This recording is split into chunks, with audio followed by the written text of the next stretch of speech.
салон, як хабар. Шуруъ аз 22 сентябр лимити барқ дар Тоҷикистон расман ҷорӣ шуд.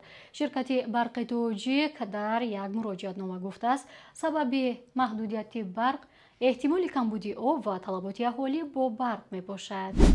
вале ширкат дақиқ нагуфт ки сокинон дар як шабона рӯз бо чанд соат нерӯи барқ таъминанд. дар ҳамин ҳол сокинони музофоти кишвар гуфтанд, аллакай аз рӯзи 20 сентябр лимити барқ ҷорӣ шудааст ва дар як шабона рӯз 8-10 соат барқ доранд.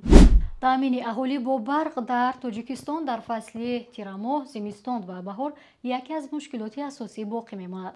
қаблан масъулини вазорати энергетика ва барқи тоҷик гуфтанд, то замоне ки нерӯгоҳи роғунпурра ба кор надарояд, лимити барқ дар ҷумҳурӣ боқӣ мемонад. кӯдак таб дораду тамоми шаб нахобидааст, пас ба кӯмаки шумо шарбати парди фембеби мешитобад. парди фембеби аз ширкати Мегафарм. хабарҳои бештар дар телеграм канали Азия Плюс.